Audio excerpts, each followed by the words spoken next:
dimanapun ditempatkan, yang penting saya bisa berbuat yang terbaik untuk Golkar. Kali ini kami mengangkat sosok perempuan pintar, sederhana, dan sangat peduli terhadap perempuan dan anak. Kader Golkar asal Wonogiri, Jawa Tengah ini telah menjabat 2 periode anggota DPR RI dan aktif di Komisi 8 yang membidangi agama, perempuan dan anak, serta kebencanaan. Tengok bagaimana keseharian seorang ibu emas yang menyeimbangkan tuntutan berat sebagai anggota dewan, kader partai, dan tanggung jawab sebagai sosok ibu di keluarganya. Ibu Emas bicara.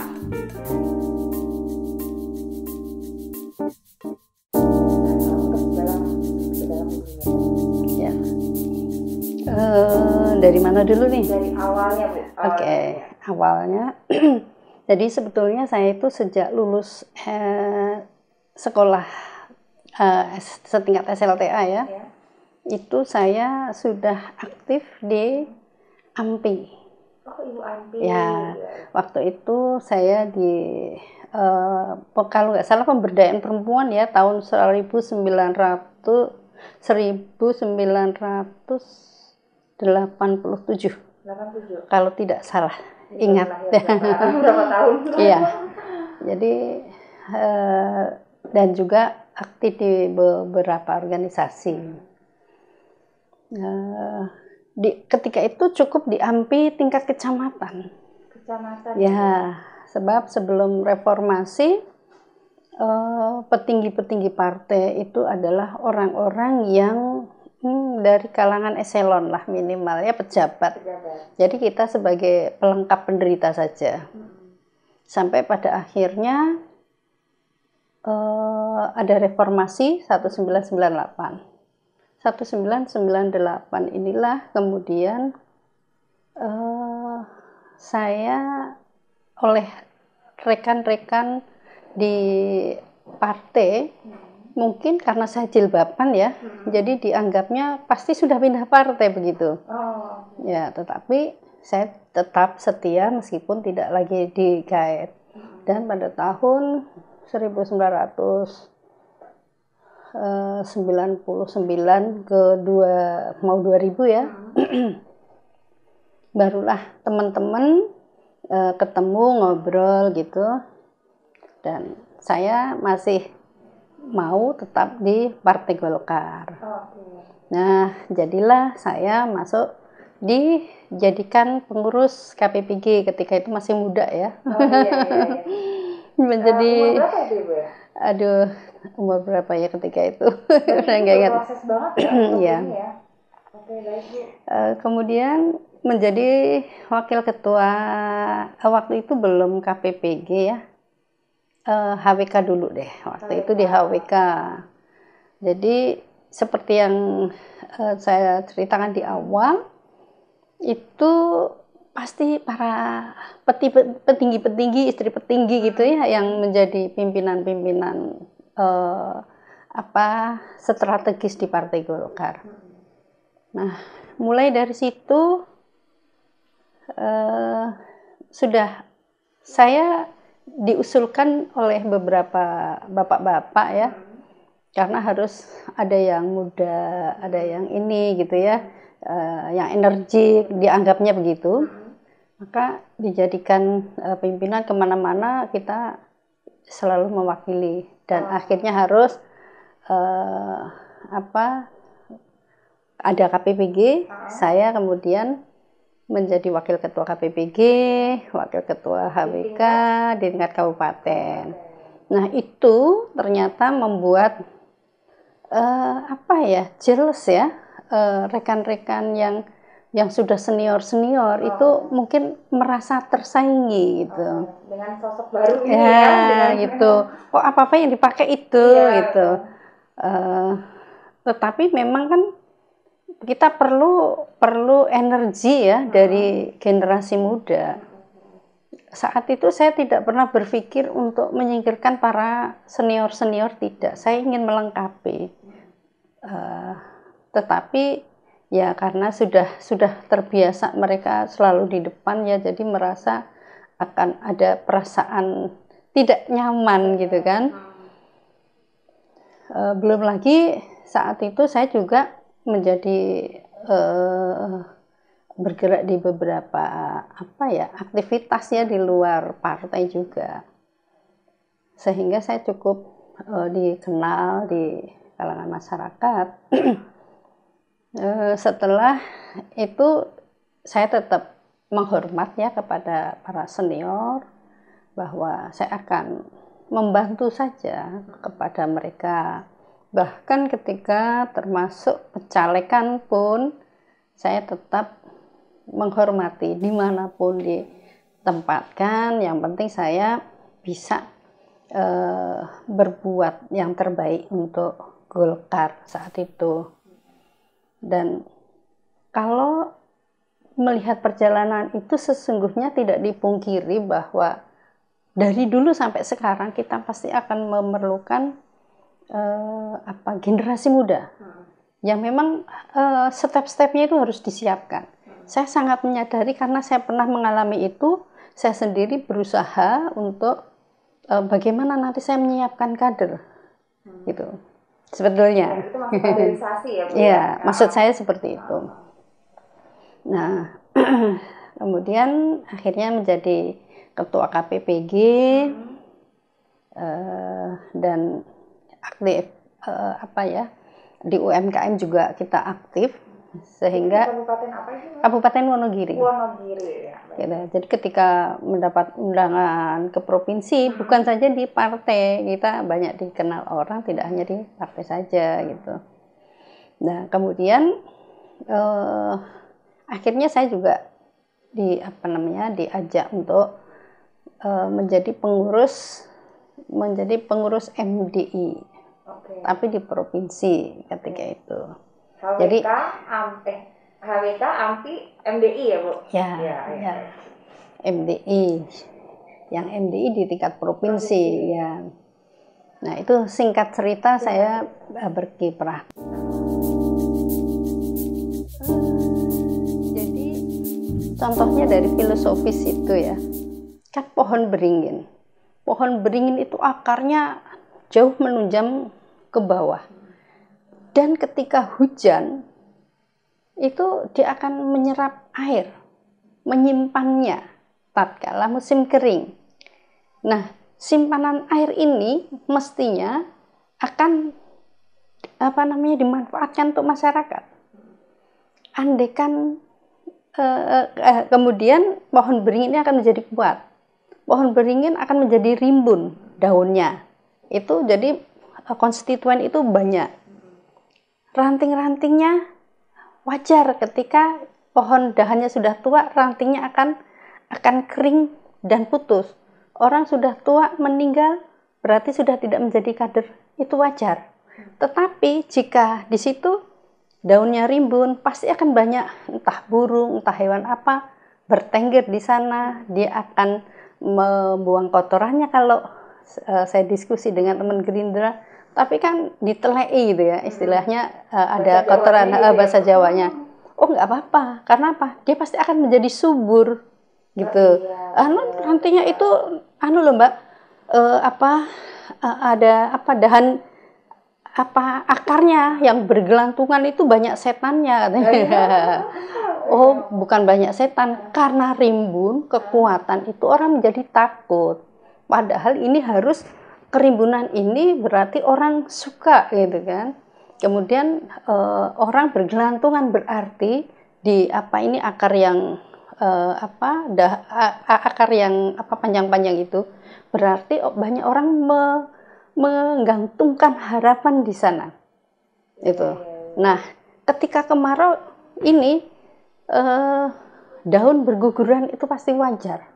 Nah, inilah filosofi yang mestinya ketika kader Golkar itu mampu memberikan kesejukan di lingkungannya, mampu memberi manfaat, mampu menjadi gantungan harapan bagi masyarakat. Bukan untuk kepentingan pribadi.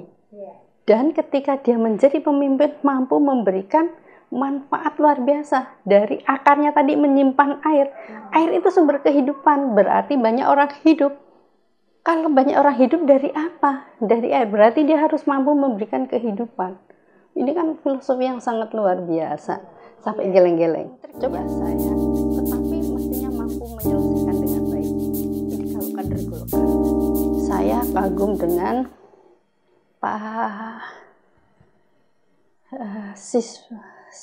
Satnya Pak Siswono yang sudah sangat sepuh, yang ada di Bukopin, sering ketemu.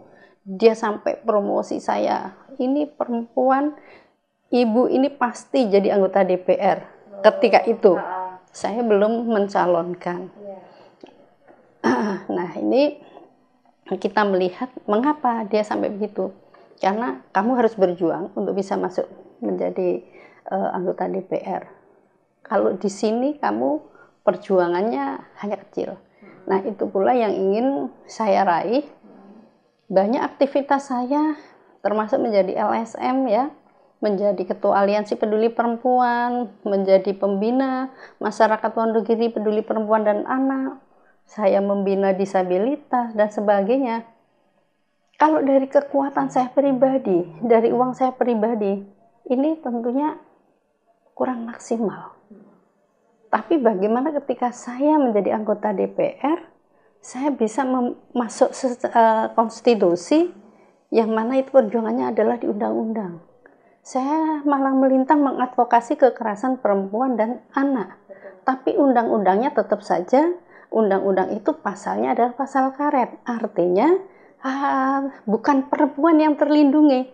Nampaknya judulnya adalah melindungi perempuan. Termasuk kemarin yang menjadi perdebatan adalah soal undang-undang penghapusan kekerasan seksual. Saya tetap bersikukuh. Saya nggak setuju. Judulnya, isinya saya perjuangkan di beberapa. Tapi judulnya ini yang akhirnya justru menjadi pasal karet. Penghapusan kekerasan berarti hanya orang-orang yang ada kekerasan, unsur kekerasan seksualnya lah yang akan dapat perlindungan. Gitu kan? Padahal ada kalanya kekerasan seksual tidak secara verbal yang dialami perempuan dan anak. Tapi ada juga sih yang menganggap cara berpikir saya aneh itu. Ya nggak masalah. Karena memang cara orang berpikir berbeda-beda. Tetapi karena saya mengerti betul, setiap kali mendampingi ke kepolisian bagaimana saat perempuan menerima penyidikan gitu ya. Ketika penyidikan, kamu diperkosa enak kan? Coba, ini kan sudah kekerasan loh. Iya, betul. Gitu. Tapi kan orang, saya masih merinding nih. Tapi orang nggak pernah mengikuti dari bawah proses bagaimana ketika perempuan mengalami kekerasan. Itu nggak akan pernah tahu. Dianggapnya ketika diperkosa, oh perempuan harus dibela. Padahal pembelaan itu bukan ketika mereka diperkosa saja. Banyak hal yang terjadi ketika perempuan, anak, dan waktu itu belum ada yang bicara laki-laki juga mengalami kekerasan, belum ada. Saya sudah bilang, karena anak kecil, bukan anak kecil saja, ketika itu anak kecil banyak loh yang mengalami kekerasan seksual melalui sodomi. Ini juga nggak pernah diangkat. Nah, inilah yang membuat kuat kemauan saya untuk situ, makanya saya minta ke legislasi ketika itu ya. Karena dari advokasi itu ya Bu ya. Ya. Ketika saya pernah ditanya oleh Pak Adik Komarudin, kenapa sih Kak saya disuruh pindah ke Komisi 1? Orang mau duduk ke Komisi 1 itu harus perang dulu, kok kamu disuruh ke sana nggak mau, emangnya ada apa? Saya ceritakan, oke, nggak apa-apa. Kamu di sana. Makanya ketika saya jadi, saya tetap di situ. Bukan karena ambisi pribadi, tapi karena saya tahu proses ini bertahun-tahun saya selalu mendampingi anak-anak, perempuan, baik perempuan normal maupun disabilitas. Dan mereka selalu menjadi korban dan menjadi korban lagi. Viktimisasi oleh masyarakatkah? Oleh aparatkah? Ini fakta. Jadi gitu. Jadi itu yang membuat Ibu ada di komisi ini ya. Iya. Di DPR. Agama apa itu? Agama, perempuan, anak, ya, sosial dan bencana. Dan bencana. Ya. Itu kan semua erat ya di sana. Betul. Jadi besar harapan saya dari konstitusi itulah saya ingin memberikan perlindungan meskipun orang-orang nggak tahu bahwa saya berjuang untuk mereka. Tapi setidaknya legacy saya secara pribadi, saya tidak akan merasa berdosa kalau mati jika tidak memperjuangkan mereka. Jadi saya berdosa jika saya tidak memperjuangkan. Tapi kalau saya sudah berjuang tetapi tidak bisa, akan beda cerita kan. Ada di luar itu atau Iya. Kalau intinya sih bukan kuantitas ya, kuantitas waktu, tapi kualitas. Saya selalu memanfaatkan misalnya anak. Saya selalu ngurusin orang banyak. Tapi saya pesan sedikit aja kepada anak saya. Entah sekedar kalau dia saya suruh nyopirin. Bukan saya tidak berani mengambil driver, tidak. Tetapi agar supaya saya bisa ngobrol dengan anak saya, bercerita.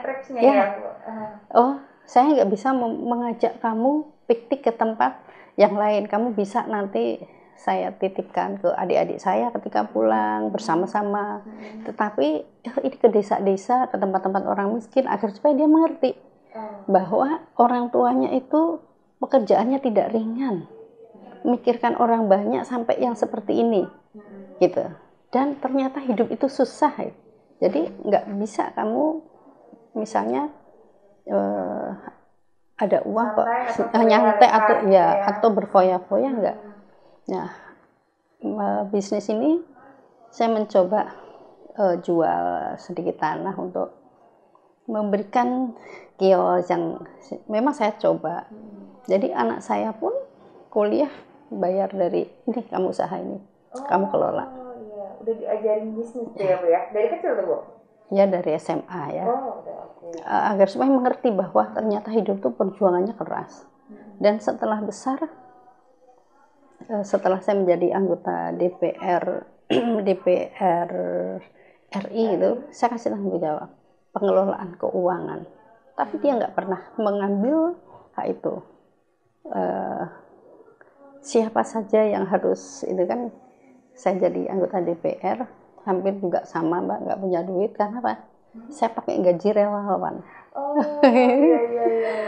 Ya, yang tadinya ada banyak tuh Bu? Berapa tuh kira-kira? Banyak ya. Banyak ya? Ya untuk 3 kabupaten itu banyak sih. Intinya gaji pokok dan tunjangan itu habislah, kadang kurang ya. Itu hanya untuk khusus gaji saja. Kalau dulu saya menggajinya, saya ingin memotivasi para pengurus kecamatan yang mereka ikut berjuang bersama saya, maka operasional bulanan saya kasih dengan komposisinya ya inilah sesuai dengan meski tidak banyak, tetapi daerah kecamatan mana yang paling banyak, maka bulanannya untuk operasional sekian. Kemudian saya berikan saya reses. Jadi 3 bulan itu di sini sekaligus pertemuan, 3 bulan lagi di sini sekaligus pertemuan, gitu kan. Saya ingin merawat agar supaya kader partai merasa ketika mereka menjadikan saya, dia juga menerima manfaatnya. Gitu. Karena meskipun setiap Jumat, Sabtu, Minggu saya selalu turun, ini ternyata tidak bisa menjangkau seluruh 3 kabupaten loh. Ini saya termasuk orang baru ini loh anggota DPR RI turun gitu. Baru ini anggota DPR RI. Tapi yang saya lakukan, 1 kabupaten saja sudah lebih dari 2000 desa ya. Desa dan masuk semua tuh Bu, segitu? Lebih Mbak. Lebih ya, hampir 3.000 lah. 2.800 berapa desa itu, atau 900 desa dan kelurahan. Desa kelurahan terdiri dari beberapa RT RW. Nggak akan mungkin menjangkau kan? Nggak semuanya. Nah itu jadinya saya harus mapping orang-orang yang benar-benar setia gitu kan. Karena kalau kita apa namanya melupakan mereka, perjuangan mereka juga. Ya. Dan tiba hari raya pasti ini kebutuhan itu menjadi besar, tinggi. Ya, ini minimal bagi mereka yang tidak bisa saya jangkau setiap saatnya itu entah berapa minimal saya menjanjikan sih setahun 2 kali, tapi ternyata nggak terjangkau. Tapi minimal di hari raya itu saya pasti entah sekedar sembako plus sarung atau sembako plus baju itu pastilah kita kasih. Makanya selalu lebih dari 5.000 paket, kadang 8.000 paket. Nah, jadi saya nggak berpikir bahwa, saya juga tidak mengeluh orang menganggap anggota DPR RI itu banyak uang. Tetapi ketika harian kita turun itu uang pasti akan selalu terkuras sebetulnya. Tapi saya tidak pernah mengeluh kepada mereka, yang penting saya nggak ada, saya pasti berusaha untuk hadir ya kepada mereka, meskipun tidak menjadi problem solvernya mereka 100%. Iya. Begitu. Apa ya sebenarnya? Hobi saya itu banyak sebetulnya. Nyanyi sih dulu memang nyanyi ya, ketika masih sekolah sih menjadi penyanyi.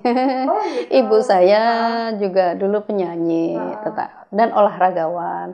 Saya selain penyanyi juga olahragawan sebetulnya, tetapi kan apa ya, semakin kesini dulu nggak jilbaban, setelah jilbaban serasa ini ya, saya harus memberi contoh gitu, tidak membatasi sih sebetulnya. Jadi kita harus mencari yang pas aja.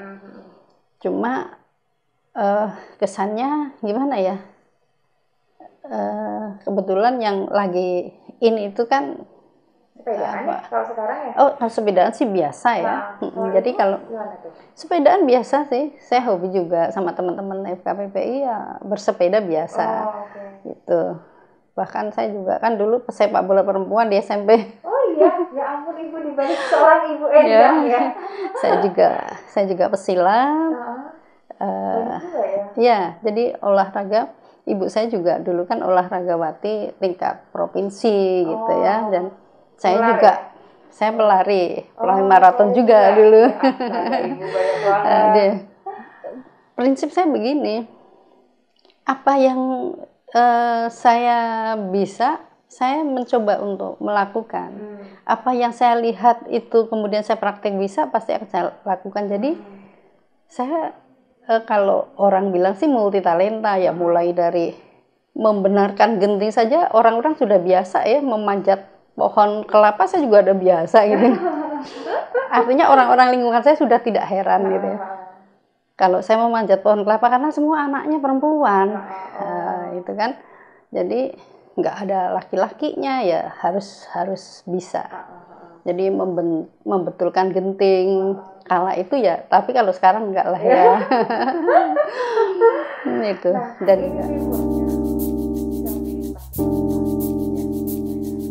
saya kira kalau perempuan-perempuan Golkar, cobalah banyak beraktivitas, mengikuti kegiatan organisasi apapun di luar Golkar. Golkarnya ini bagaimana kita di luar itu tetap berprestasi, orang melihat bahwa saya ini kader Golkar loh gitu. Ini yang harus dilakukan. Dia harus berbuat, harus berkarya, dan dia harus dicinta melalui perbuatan baiknya. Karena kan Golkar itu karya kekaryaan, berarti kan harus menghasilkan karya itu kan perbuatan baik, apapun bentuknya gitu ya, mengadvise, menasehati orang, itu kan perbuatan baik semua.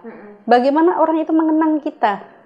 Ini yang saya lakukan baik di perkumpulan lintas agama. Saya Muslim, tapi orang non-Muslim dengan saya banyak yang baik. Mereka, Bu Maria, ini gimana nih gereja saya? Oke, saya usulkan, Cahir. Ya, ini artinya kita memang selalu membangun komunikasi di mana saja, bergerak aktif di organisasi mana saja, lintas apapun, dan kita harus menjadi pionir di sana. Mestinya Golkar harus selalu menjadi pionir. Nah, untuk merebut itu, jangan menggunakan berbagai macam cara yang tidak baik. Orang kadang punya pemikiran bahwa politik itu kan jelek, tidak jahat, tidak ada kawan abadi, yang ada kepentingan abadi. Itu hanya orang yang tidak beragama menurut saya. Orang yang beragama dalam Islam sudah dicontohkan nih di umat Islam. Ketika Nabi sholat kok dilempari kotoran onta, dia tidak balas melempar itu. Ketika ditabuk dia juga tidak membalas, tetapi justru yang pernah berbuat buruk itu dia tolong. Nah, saya mencoba mengimplementasikan itu dimanapun, tidak hanya di rumah.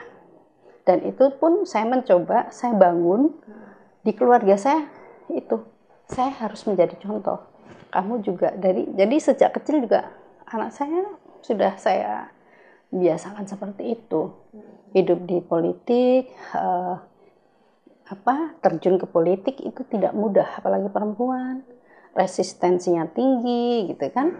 Nah, harus menjaga bukan sekedar image, tetapi harus menjadi habit. Ya, kebiasaan baik itu harus menjadi habit. Meskipun kita disakiti gitu kan. Pernah dikatain, gimana sih kamu caranya berpikir kok aneh? Heran saya. Ya sudahlah. Kamu memang cara pandangnya beda dengan saya. Meskipun rasanya sakit, sekali saya mencoba untuk melupakan itu. Oh, kamu ya berarti memang baru segitu yang kamu bisa pahami. Ya mungkin aku bisa saja salah, tapi bukan berarti kemudian saya tidak introspeksi, itu enggak. Saya mengintrospeksi, saya mencoba mencari jalan. Kenapa ya?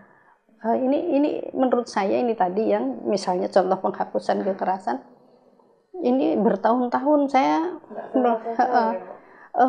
enggak, bertahun-tahun saya mengadvokasi, sampai saya teliti sendiri ya dalam penelitian saya. Kok seperti ini, ada orang kadang hanya karena terprovokasi, wah ini misalnya Partai Golkar ini tidak care sama perempuan, jadi kan di luar sudah mempus gimana ini segera sahkan. Loh, kan tidak semudah itu. Kita harus punya prinsip gitu menurut saya. Kalaupun itu nggak sesuai ya, tapi kita harus legowo.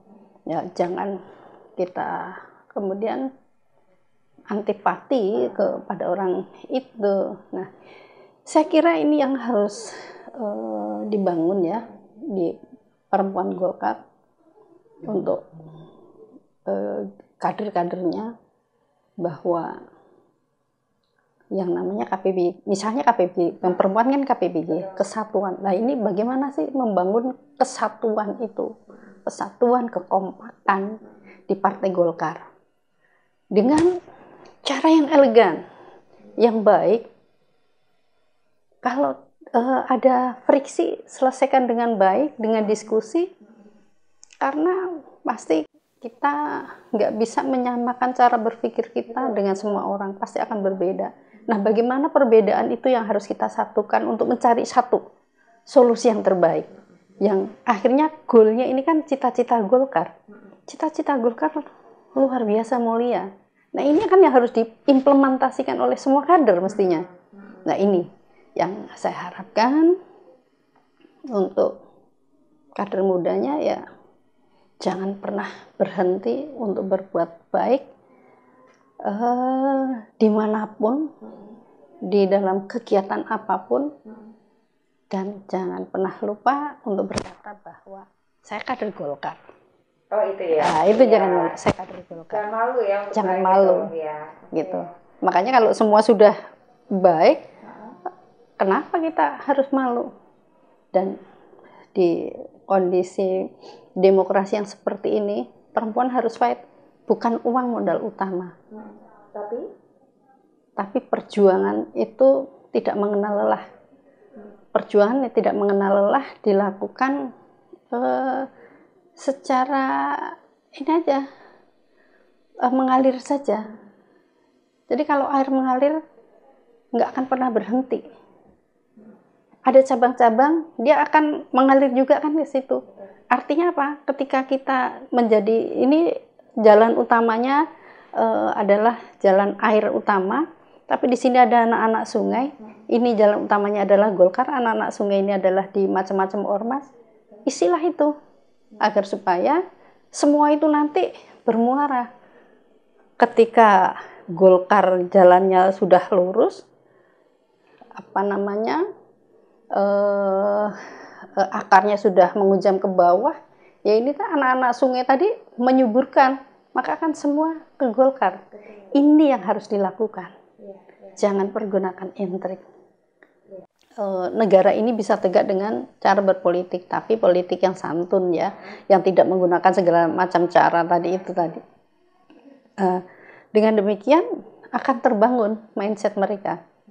Karena dulu saya pernah, sebelum terjun ke AMPI, saya ingat sekali, mungkin saat itu diskusi ya, saya sebagai ketua Karang Taruna di masa SLTA itu diundang oleh pengurus AMPI, diajak dialog. Ya, harusnya gini nih. Ini membekas sekali di saya. Nah, ini yang akhirnya saya praktekkan. Saya mengajak dialog, sering ketemuan dengan ibu-ibu anak muda. Saya memfasilitasi mereka gitu, agar supaya mereka cinta pada Golkar. Sebab tujuan Golkar itu real. Nah, ini yang memang harus diimplementasikan. Jangan cuma omdo. Ini sebagai kader tua. Bahkan sampai saya kalau kemarin itu pileg dapat 2, besok saya nggak nyalon. Kalau sudah dapat 2, saya ingin memberikan kesempatan generasi muda. Makanya saya selalu berbuat sampai sekarang ini seperti itu. Sayangnya anak-anak muda banyak yang terpengaruh. Yang penting maju itu banyak duit. Masyarakat harus kita beli. Ini akhirnya masyarakat sedikit-sedikit ya itu tadi. Tapi minta lagi. Saya mempraktekkan menjadi anggota DPRD di provinsi, 2 kali di DPR RI. Saya nggak pernah orang memilih saya, yang nyoblos saya kasih uang, nggak pernah. Tapi saya memberi contoh, ketika saya jadi, mereka menerima manfaat dari saya beratus-ratus, ada yang berpuluh-puluh manfaatnya dibandingkan uang yang mereka terima 100 rupiah misalnya.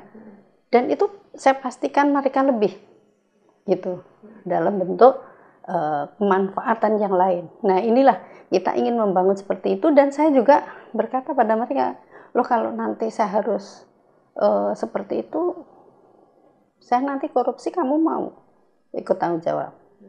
Saya pasti adakan dialog demikian.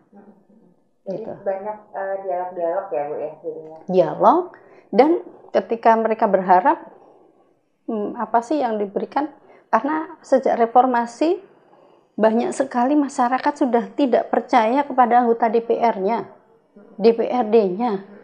Nanti kalau sudah jadi lupa. Saya tunjukkan saya tidak lupa. Gitu. Makanya ketika remaja, apa Bu? Oke, remaja, kalau remaja Karang Taruna itu harus berdaya. Apa yang bisa kamu lakukan? Saya kasih stimulan misalnya, ini Bu kelompok, kamu maunya apa? Ternak ayam, kambing. Kambing, oke, kambing 10 kamu berdayakan. Saya akan lihat 6 bulan lagi atau setahun lagi, apakah ini bermanfaat untuk lingkungannya, untuk kas kamu, untuk kegiatan kamu. Saya tidak akan pernah ngambil lagi gitu. Saya lakukannya seperti itu.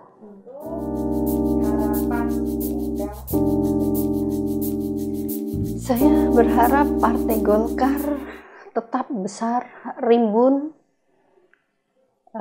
sebagaimana filosofis dari Golkar tetap jaya,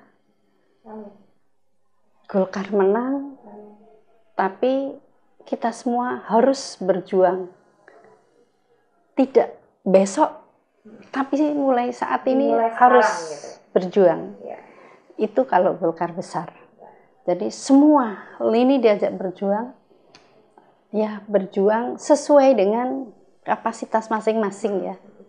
Nah, tetap berikan energi positif pada lingkungan kita. dimanapun juga. Itu agar supaya kader Golkar selalu dikenang di hati rakyat. Itu aja. Amin. Baik Ibu, terima kasih banyak atas kesempatan dan waktunya dari Bu Endang buat kami semua. Sama-sama, Mbak Eze.